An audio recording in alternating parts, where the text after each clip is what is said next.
precisely because of the obscurity of our world thus revealed, such a picture might be worth having. It had been well understood by the scientists and philosophers of classical antiquity that the Earth was a mere point in a vast, encompassing cosmos.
Okay, that's it.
All right. Good evening, everybody. I am Amy Barraclaw, and I am talking to you today from up on top of the Science Hall building here at Rowan University. We're looking at a partially cloudy, cool, and windy night. So hopefully we'll be able to show you a little bit of the Jupiter and Saturn conjunction today, although about 10 minutes ago a huge cloud moved in right exactly where we need it. So we're sort of hoping that it will move away. Let me switch over now to our telescope since it's a little too dark for you to even see me from our webcam. This is actually a view from our telescopes from about 15 minutes ago as we were starting to get everything set up. So it's not quite real time. We're looking at a slight delay before the cloud moved in. And if you take a look right over here, you'll spot Jupiter. And the dots on either side of it, those are some of Jupiter's moons. And over here we've got Saturn very, very close by. You can see the elongation from its rings. So this is what it looked like about 15 or 20 minutes ago. We are hoping that this giant cloud in our way is going to move so that we can show you Saturn again. But there is actually a clear area over the moon. So while we wait for this cloud to move, we're actually going to change our telescope view and we're going to point ourselves over to the moon so that we can at least see something live. So you might be able to hear the telescope motor moving as we change our viewpoint. With me today, I've got our Planetarium assistant, Ben West. Hi. So you'll probably be hearing from him a little bit. He's also going to help me monitor the chat on Zoom and on our streams. We're streaming to you today to both Facebook and YouTube while doing this Zoom call. So we're hopefully reaching lots of people all over to show you this event.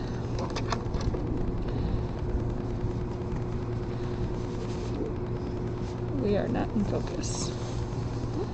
That is a live view. There we go. So here we go. We've got our moon in here, and you can see that the view is very, very shaky. This is because, as I mentioned, it is a little bit windy up here. There's probably a 5 or 10 mile an hour winds, which never sounds like much, and feels like a light breeze to us, but to our telescopes, it's actually causing it to shake around quite a bit. So we can't get a real steady, clear picture, but we can see a lot of wonderful features here on the moon. You can see some of the craters that have formed as rocks from space have impacted onto it. You can also see these dark flat regions here. These are known as maria, and that's Italian for ocean, because Galileo actually looked at these and thought that they might be oceans of liquid water on the surface. Of course, now we know that it isn't really water at all. It's actually dried up lava. When impacts from these space rocks happened, they would sometimes be so large that they would crack the surface of the moon, and it would allow for the hot molten rock underneath the surface to bubble up and resurface the ground on the moon. So this darker area is actually younger than the rest of the moon. It's all younger rock that we can see here on the surface.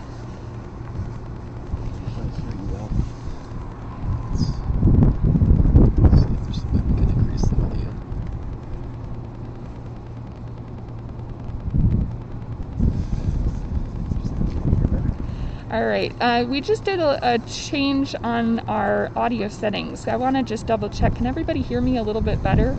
Am I coming in a little louder now?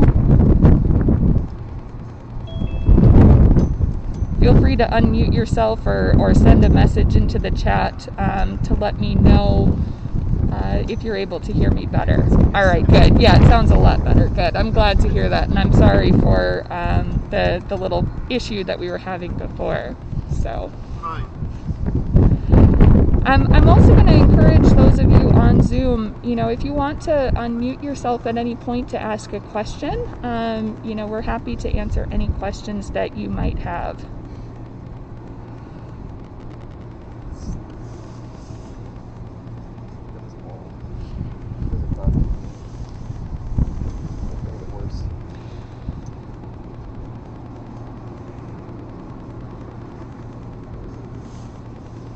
So we're watching as an even larger cloud is starting to move in. We're really hoping that we'll get that break that was forecast. We checked several different sources today. All of them said it would be clearing up by 6 o'clock. But looks like the clouds decided to play a trick on us and come in anyway. You can actually see the darkening that's happening on the moon right now. That's from some thin clouds that are passing over it. We can still see the very bright moon through the clouds, but as they pass by, they create those shadows that you can see across the surface. Yeah, somebody in the comments is saying there's a lot more background noise than before. That's unfortunately because of the wind, and there's not a whole lot that I can do about that. So I have some settings here. No, that's all. That's whatever. Huh.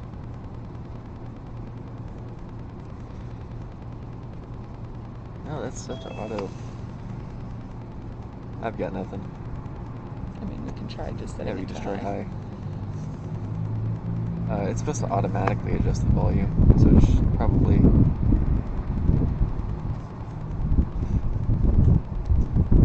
If no one's complaining about volume now, then I think it's probably good. So It's still low volume. Never mind, someone's complaining about volume. So does anybody have any questions for me while we wait for hopefully a break in the clouds to be able to show you Jupiter and Saturn again?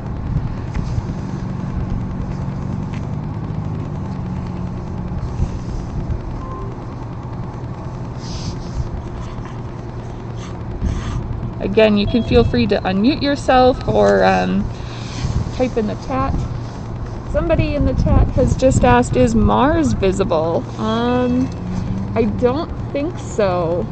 There's quite a lot of cloud coverage at the moment,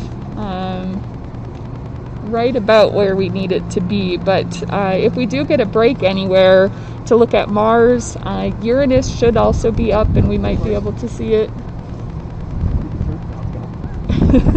And also a few deep sky objects like the Orion Nebula and the Pleiades, which we might be able to switch to at some point. Unfortunately, the weather just has not cooperated the way that we had hoped that it would.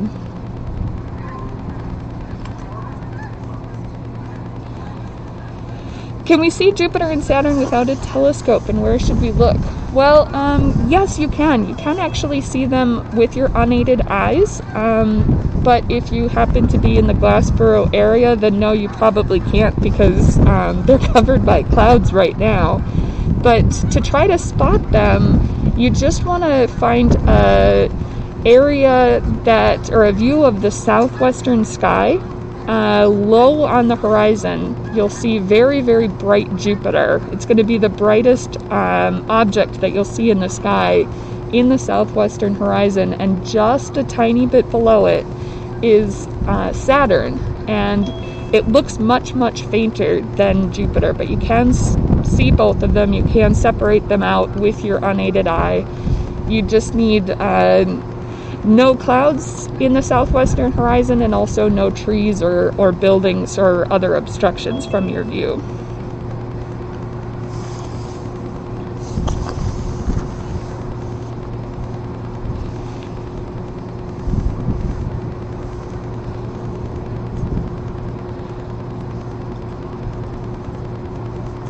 So you can see as the moon is getting darker. This cloud is really starting to move in and even starting to obstruct our very bright moon. So we are going to be out here for a while, just hoping for a small break in the clouds to be able to show you what Jupiter and Saturn look like. But for now, all we're really seeing are clouds. So feel free to ask any space questions that you might have. Yes, there's a question in the chat about the live stream on Facebook. Is it open yet? Yes, we are streaming to Facebook and to YouTube. So you can go to either of those two channels and you'll see the same live video that you're seeing here. So anybody anywhere will be able to watch this. They'll also be archived on both Facebook and YouTube. So if you're not able to share it today, people will be able to go back and take a look at any time to watch this. So.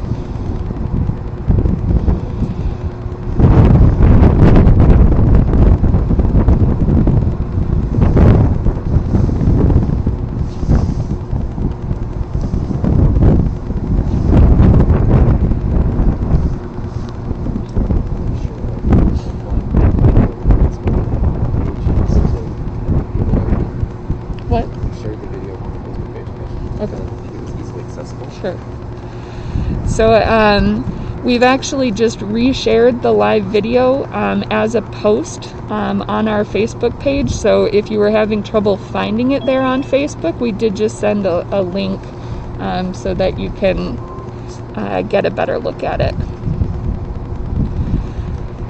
Are both Jupiter and Saturn's orbit in the same direction around the sun is a question that I just received. And yes, actually all of the planets are orbiting in the same direction around the sun.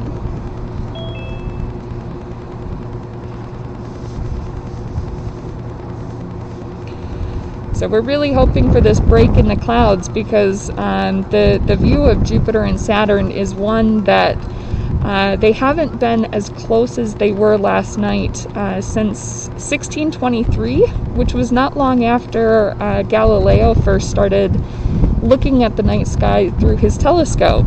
But at the time, that conjunction happened really, really close to sunrise, and so it wasn't visible. None of the astronomers of the time, including Galileo himself, seemed to have observed it. We know Galileo took a lot of very extensive notes whenever he was observing with a telescope, so we would know if there had been a record of him seeing anything. The last time that it was actually visible would have been in the year 1226, so almost 800 years ago, that anybody would have been able to see Jupiter and Saturn as close as they are right now. But again, that's almost 400 years before anybody was using any telescopes. So that's why we're really hoping that we'll be able to get another view. Anybody that's joining us late may not have had a chance to see, but we shared an image that we took right before we went live. There was a good break in the clouds. We were able to see Jupiter and Saturn close together with a couple of Jupiter's moons. So we're really hoping that we'll be able to get another look at that to show you, because we won't get them this close again for another 60 years. It'll be 2080 when we have a conjunction this close again.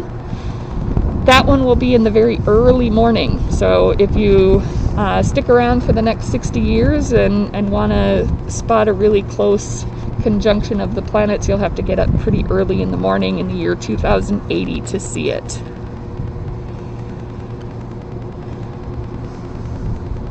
Somebody in the chat just said that in Newark, Delaware, it's clear, so we're maybe in about half an hour we'll get a break, and let's really hope that's the case, although that's starting to push when Jupiter and Saturn will be setting. Because they're very low in the horizon, they're going to be setting reasonably early, so we're hoping for a very quick break in the clouds before they set so that we can switch over to that. Somebody asked in the chat, does the Earth have as many craters as the Moon under its watery surface? And the answer is not really. Earth has been hit with equally as many objects as the Moon has, but here on Earth we have different processes that sort of erode away all of the craters. Craters underwater are almost non-existent because the moving water would actually very quickly erode away any craters. Also, wind activity, landslides, volcanoes, anything like that, those would all erase away any of the craters on Earth, with the exception of a few. There's some even in the United States. Meteor Crater in Arizona is a big impact crater site that you can walk around, and a few others, but most of ours have eroded away. On the Moon, we don't have any of that same geologic activity. There's no water, there's no active volcanoes, there's no atmosphere, so there's no wind. And that means that when the craters form, they pretty much just stay there forever. And that's true of any sort of print that you would see on the Moon. So all of the astronauts' footprints from the Apollo missions back in the late 60s and early 70s, those are still there exactly as they were when they were first put there by the astronauts.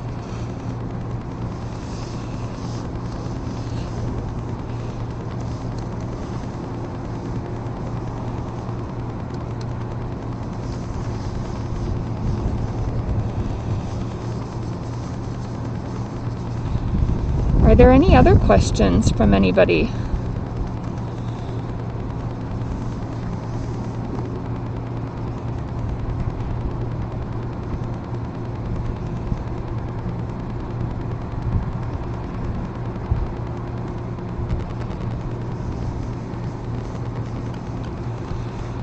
So aside from the clouds in our sky, it actually looks like we have what astronomers would consider reasonably good viewing conditions. It doesn't seem like there's a whole lot of humidity in the air, which means that we're able to see quite a lot of detail. So when we're looking here at the Moon right now, you can easily see some of the little bumps and mounds inside the center of some of those impact craters, and all sorts of detail on there, which is really good. That actually means that if we do get that break in the clouds where we need it for viewing Jupiter and Saturn, that we'll be able to see some pretty good detail in the rings. We'll be able to spot a couple of Jupiter's moons, and maybe if the telescope can stay steady, we might even be able to spot a couple of Saturn's moons as well. Jupiter and Saturn both have dozens of moons. I think the current count for Jupiter is, 77? You're asking me, 79. 79. Saturn's at 82. Yeah, so Jupiter has 79 moons is our current count, and Saturn actually has the highest number of moons with a count of 82. But from ground-based telescopes like the one that we have set up here in the observatory, only about 4 of Jupiter's moons are easily visible. These are the same 4 that Galileo saw in 1609 and 1610 when he first started using his telescope. And Saturn also has a couple that from very good viewing conditions you're able to see, but I don't know that I've ever been able to see them from up here on our observing deck in Glassboro. Yeah, somebody says Jupiter has 79 moons? Wow! Yeah, there are a lot. And some of them, I think that about 8 or 10 of them were only recently discovered within the last year or so. that the number changed as more were discovered. But currently Saturn has the highest number of moons in the solar system. How many rings does Saturn have? Well, it's hard to count individual rings because they're not actually solid. They're just little tiny pieces of ice and dust that are orbiting around the planet. There are a few larger moons within the rings that kind of shepherd the rings into their shapes. So sometimes we might talk about 4 or 5 of the rings as big sections. So you have ring section A, B, C, D, and there are large gaps in between those sections. But they aren't really, like a band, a solid band around the planet.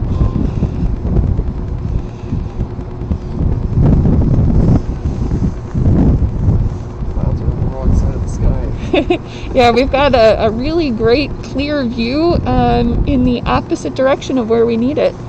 Kind of looking over Philadelphia, so there's so much light pollution that there's not a whole lot that we can see over there to the northwest. But it's nice and clear over there. We just need the clouds to move over to the southwestern part of the sky so we can switch over to Jupiter. I see now that we've completely lost our view of the moon because of the thick clouds, but I'm really hoping that this break that we're seeing is going to move over where we need it. So keep your fingers crossed and stay with us. Keep asking questions, and we'll be here for quite a while answering any questions that you might have, and hopefully showing you this close conjunction. The beauty of not being able to see it tonight is that you can actually go out and see it tomorrow and the next night, and they're going to be close together for a little while, although they are going to be each night getting a little bit farther apart each time. So although there's a chance that we may end up missing it today, all is not completely lost, because you will still be able to go out over the next couple of nights and see it for yourself. So this isn't a 1 hour only type thing where if you missed it, it's gone forever. This is going to be going on for a few days. Could we see Neptune? Yeah, I don't think that Neptune is up in the sky right now. I know that Uranus is up in the sky, but right now it's also being covered by clouds. So I don't think we'll be able to switch over to that. But I don't think that Neptune is currently in our skies.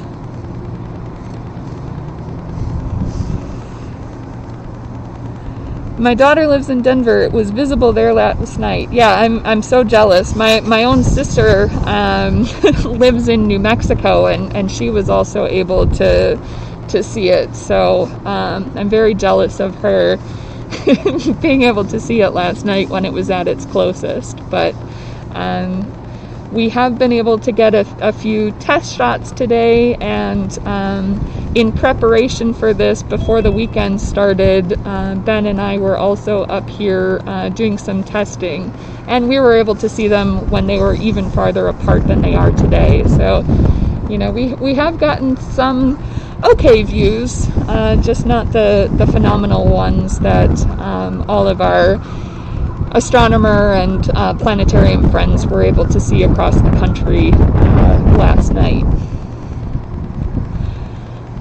Someone says there's clearing in Belmar, and yeah, we're getting clearing here in Glassboro too, but unfortunately it's still in the wrong part of the sky for looking at anything.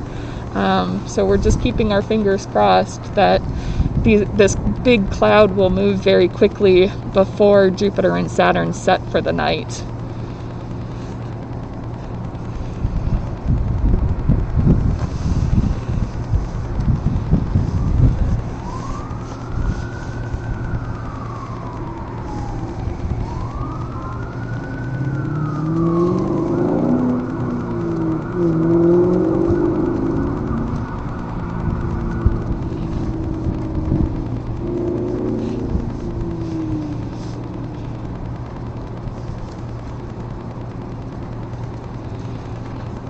So we're hoping that this is going to be the first of many live streams from up in the observatory.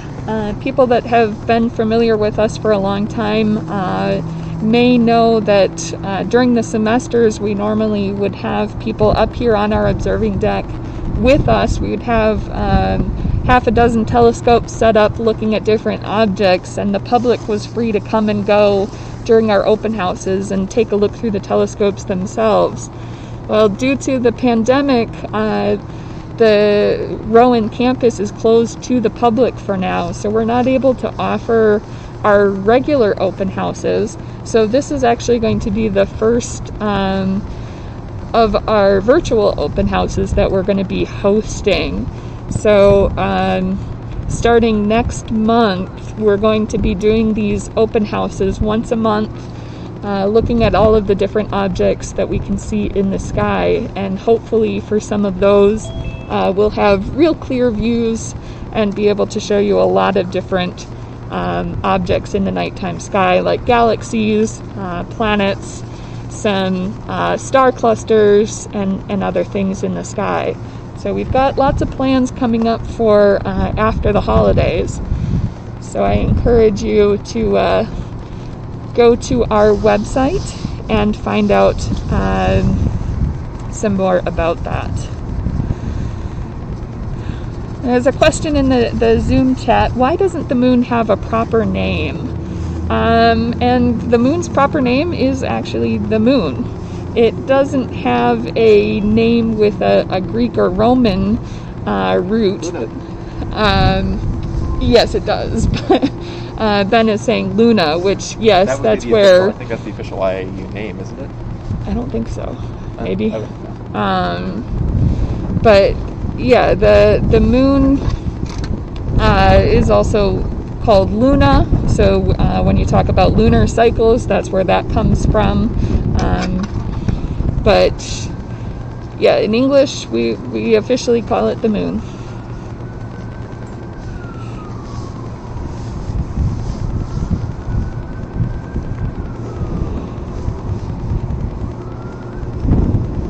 Our gap in the clouds is getting bigger. Here's, on the wrong side of the sky. Yep, here's hoping that we get it where we need it.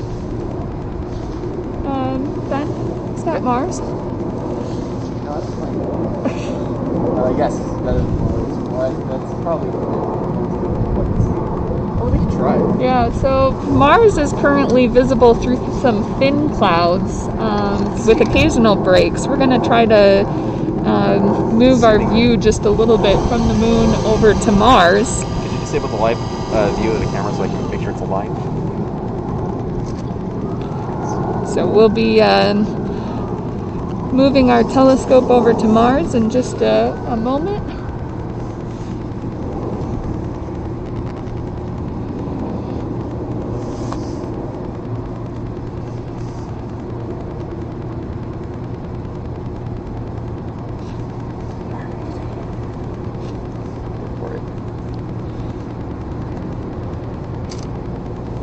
So here we have our very shaky view of Mars. Let's see if we can Bright enough for the live view? zoom in a little bit. It is bright, but we can't see any detail. That means it's over. Or whatever it is, overexposed. Yeah, try just doing pictures of it.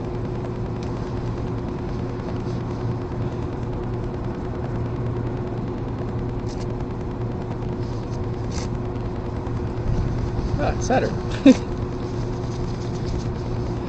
Oh yeah, it's zoomed in right now. You have to... Oh. Oh no, it's not. So here we're trying to snap a few pictures of Mars.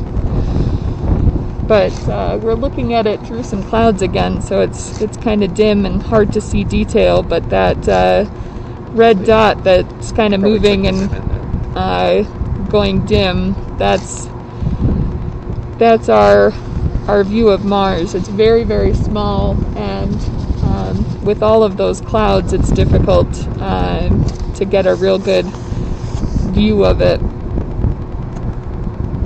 And not a whole lot of detail tonight. And you can see again, it's bouncing all over the place right now. That bouncing, again, it's due to the wind. can you show us Saturn again? So that view of Saturn that you saw was actually from earlier. The imaging software that we're using stored a previous image of Saturn that wasn't actually of live view.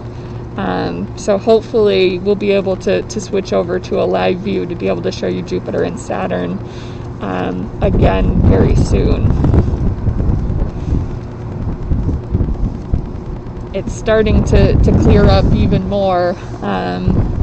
We're just really hoping that this cloud will move out of the way of all of the objects that we want to look at pretty soon.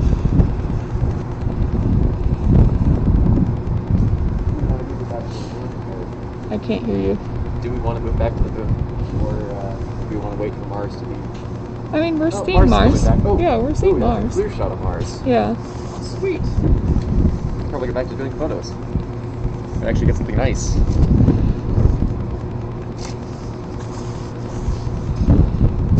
So here we can see Mars. Let's try to zoom in on one of these. Oh, that was zoomed in. See if we can see any of the detail. You can kind of see some darker spots on it, although we just lost it in the clouds again. Those darker features on it are known as albedo features, and these are things that astronomers like to try to look for, looking for the darker regions, which you can see. You can also sometimes see brighter regions. The bright or white regions are going to be the polar ice caps at either the north or the south poles. And occasionally you can see some clouds on Mars as well. So these are some of the things that we look for when we're looking at Mars in our skies. Oh, that's right. No, that's right. No. Is that a plane or is it Jupiter down there? I think that's a plane. It's...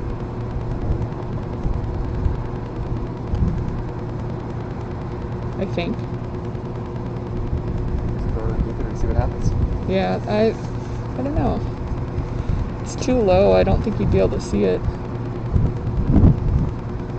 We can try. That's moving. That's a plane. Yeah. That's a plane. It's a shame.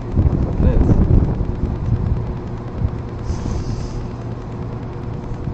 Where is it? I don't know. Why don't you try? Yeah, might as well. What do you got to lose, right? I don't know how low it will be. It might be that low. It is getting pretty late. Yeah. Jupiter and Saturn are getting pretty close to setting. So we see something really bright low in our southwestern horizon right now.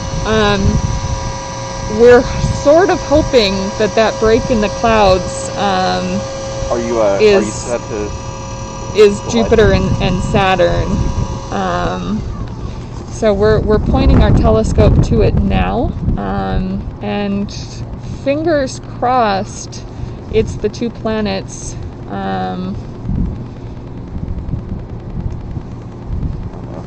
Jupiter's too low now. Yeah. That's not them, that's a plane. Yeah.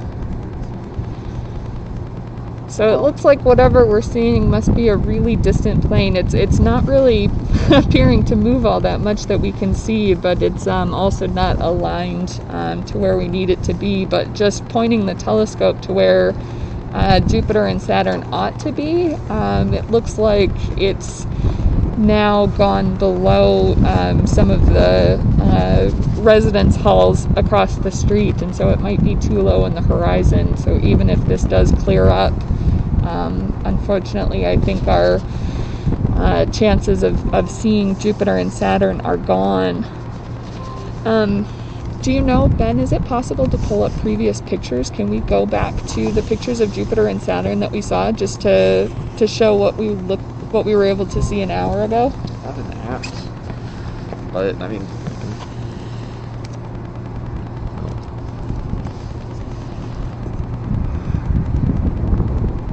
Just do that. Oh god, my hair is all on my face. Can't see anything.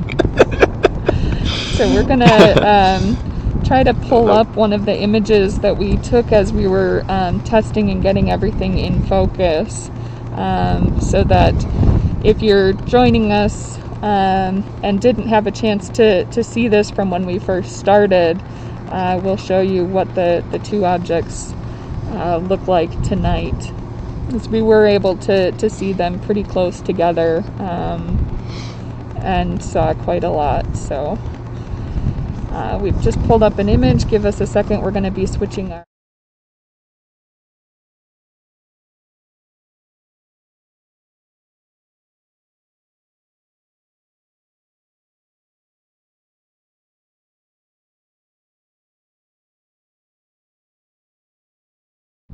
So let's get that in there. Doing it live. Woohoo. All right. So hopefully we're able to be heard. Yep. Let's can we zoom in on the picture I'll a little leave it bit? to you. My hands are freezing. So we'll try to Mars zoom is in. visible now. Zoom in on this video, or not on this video, but on this image here. So in that folder, it's half and half JPEGs and RAWs. So if you're going to go to the next image, you hit left and right twice. Sure. Why won't it let me slide? There we go. So here you can see this is Jupiter right here, and we've got these three dots on either side of it. Those are some of those moons. And then here we can see Saturn with the gaps there from the planet and the rings surrounding it. So this is what it looked like at about 5:30 or 5:45, right before we went live. We had a great view of it. We were able to get a few shots, but unfortunately then a cloud moved in and we lost it completely.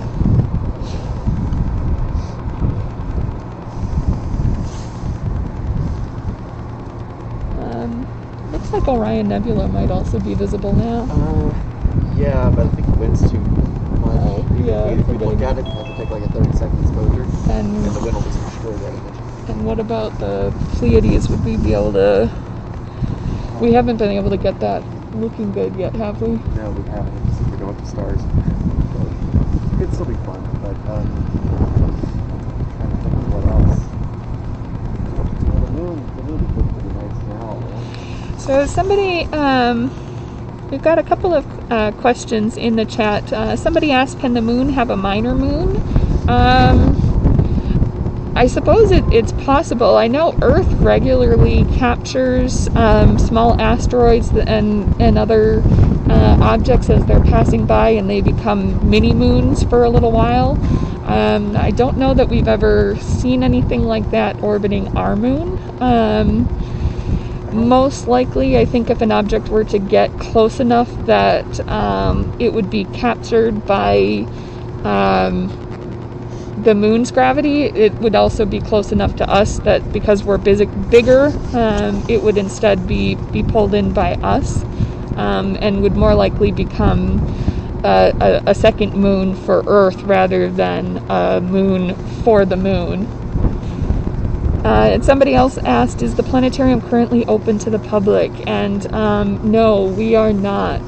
Rowan University is currently closed to the public because of the coronavirus pandemic. So we are offering events like this.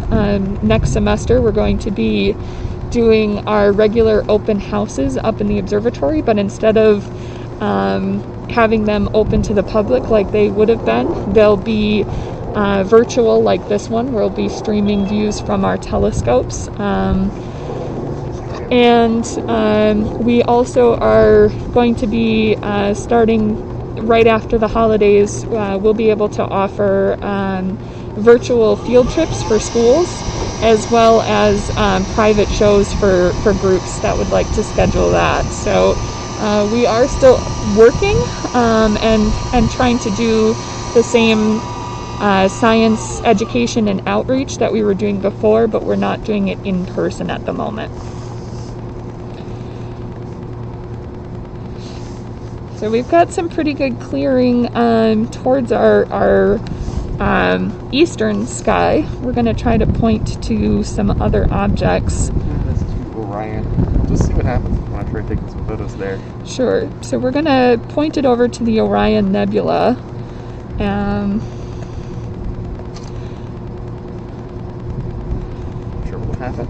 And give me just a few minutes while I switch some stuff Actually, over. I'm going to point it over hydro real quick just to try to get the alignment. Okay. Oh no, I'm going to have to get some batteries too. Try to get the alignment real quick. So we're trying to get it set over to the Orion Nebula, which is a new star-forming region that we can see in the constellation of Orion. We're just making sure that our focus and tracking are correct. So before we switch over to the Orion Nebula, we're just pointing it to a bright star quickly so that we can make sure that our telescope is tracking the way that it should, so that we can get a real good view, hopefully not too shaky with all of this wind. So in just a few minutes we're going to be, or just a few seconds, we're going to be switching over to a different view to take a look at those. Got where to get some batteries.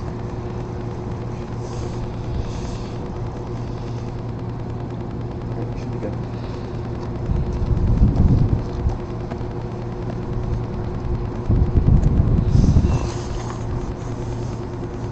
So we're now pointed to the Orion Nebula. In order to see it, it's a pretty faint object. So instead of showing it to you in the live view, what we'll have to do is actually take individual images using our imaging software. Each image takes about 45 seconds to create. And once the image is created, it will pop up and it will allow us to show a lot more detail than what the camera can pick up on its own. The cameras are not quite as sensitive as our eyes. So when we look at this object with our unaided eyes, or when we look at it with an eyepiece through the telescope, we can see a lot of detail on it.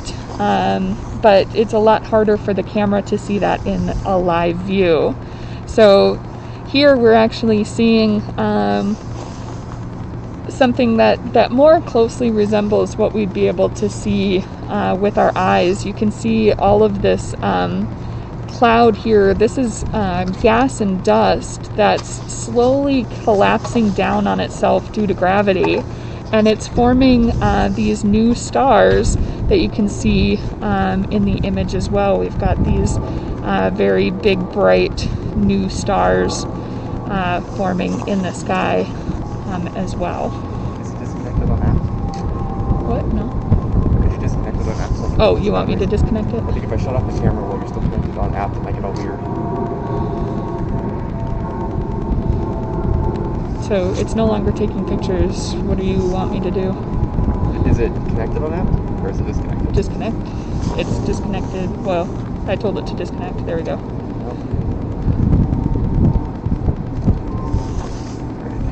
Why did it Battery's close about out? to die, so it does have to get replaced.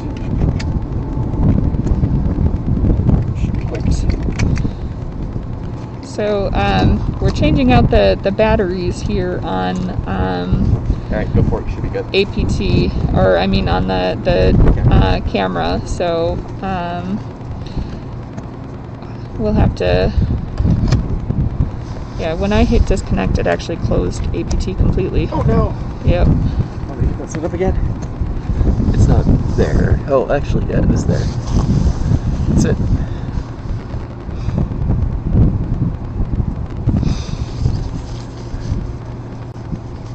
Oh, now there's a clearing. Of course. Yeah, but it's below the Timing. horizon. Oh no, yeah, the timing is important. Yeah. Alright, that should. Oh, is it gonna. Well, because we need to do the image, I think. Not sure. Well, we'll see what happens there. Yeah, try to capture something. Oh, we're not standing in front of the telescope. replaced the batteries in our camera, and I've started a new 45-second image of the Orion Nebula, so we should hopefully see that coming up real soon.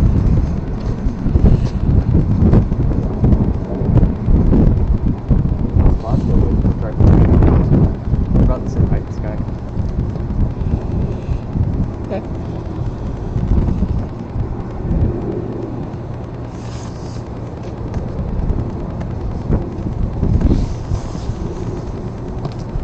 Do we know which planet the aliens live on? Is a question that we just got from the chat. Well, no, because we don't know that there are aliens. We have not yet seen any signs that life exists anywhere else in the universe. That doesn't mean that it doesn't, it just means that we haven't yet detected it. There are a few places within our own solar system that we are currently looking to try to find alien life. Of course, Mars is a possible candidate, but also a couple of the moons within our solar system. One of Jupiter's moons, Europa, has frozen oceans. The outer crust of it is frozen, but underneath there's signs that there's liquid water underneath some solid ice, and it's possible that some sort of life could be living in the oceans there. And also Saturn's moon Titan. Titan has methane lakes, which could possibly be a place where some form of microbial life could possibly develop. So there are places within our own solar system that we're looking, and of course we do have SETI, the Search for Extraterrestrial Intelligence, is always searching for signals and other signs that there could be life somewhere in the universe, but so far we have yet to detect it.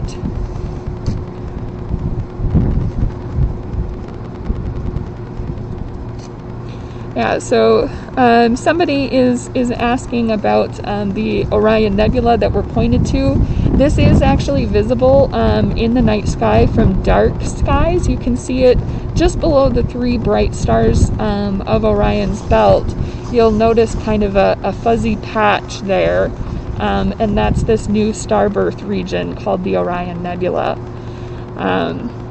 that we're looking at here. You can kind of see there is a little bit of camera shake here. That's because we are still getting a bit of a breeze. It's not quite as hard as it was 15 or 20 minutes ago, so thankfully it's not shaking the camera very much, but it is making our images not quite as sharp and in focus as we would like to have. Leads to tracking issue. I'm going to throw it on Betelgeuse real quick. Sure. Could you turn off the fancy camera? I apologize. So we're going to actually try to set up, we're going to point it actually over to a bright star within Orion called Betelgeuse. Betelgeuse is a supergiant red star. Its name actually translates to armpit, and it is quite literally the armpit of Orion. If we were to imagine, a person in the nighttime sky, Betelgeuse would be his right shoulder up in the sky. So we're just pointing it over to a bright star and setting our telescope tracking to make sure that we can get a good view in the sky. So we're actually in Bellatrix because Betelgeuse is obscured by clouds. Oh, okay. So I guess Betelgeuse is obscured by clouds right now, so we set it to Bellatrix instead, which is his other shoulder. Bellatrix might be kind of a familiar name if you happen to be Harry Potter fans. She was, of course, one of Voldemort's people, one of the Death Eaters. And her name, actually, Bellatrix, is female warrior, so it's a rather fitting name for that particular character within the Harry Potter universe. So why Orion has a female shoulder, I don't know. I'm actually going to realign it to Rigel, and I'll put it back over on that Orion. So somebody in the chat here on Zoom is asking, how far apart are the 3 stars in Orion's belt? And from each other, I don't know, but they are definitely not right in line. If we were to be able to fly out to the stars, they are not at the same distance away from each other. They are separated by quite a bit, but I don't know what the distance is from one star to the other. We can really only measure the distances from Earth to a star, and it gets a little bit harder since we're talking about 3-dimensional space to be able to tell exactly how far apart these other stars are from each other.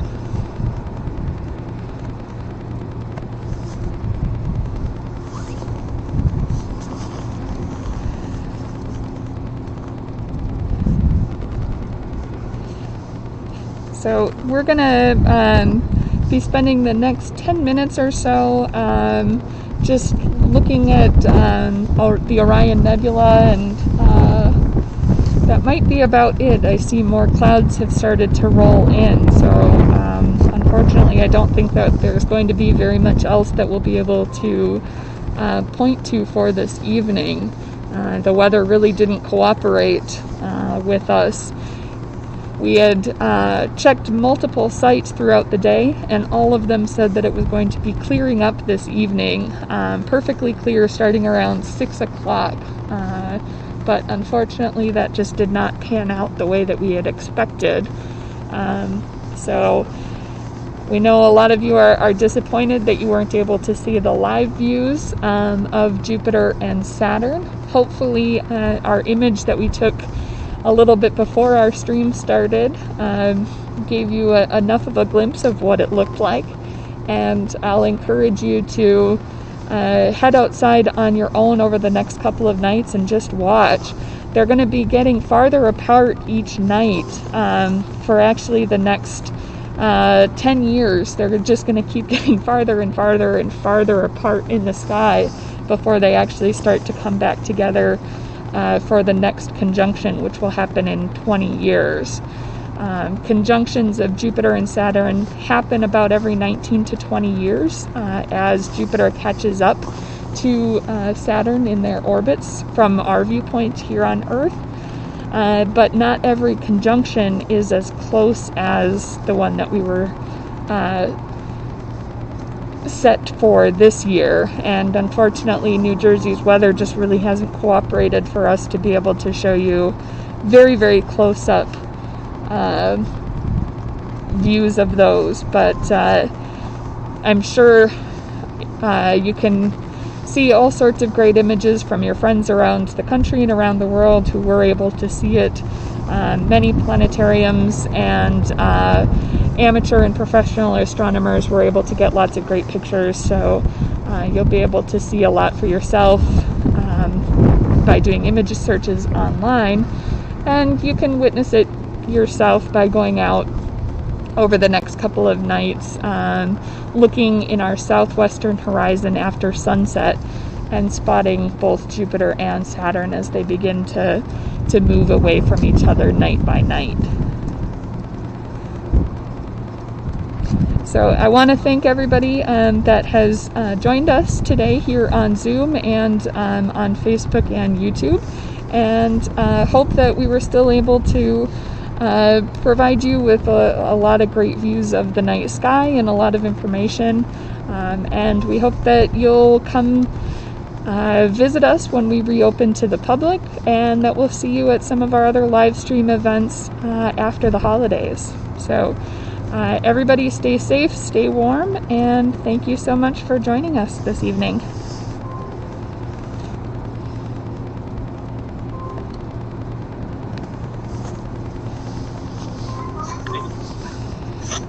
Thank you very much for all your sharing all your knowledge.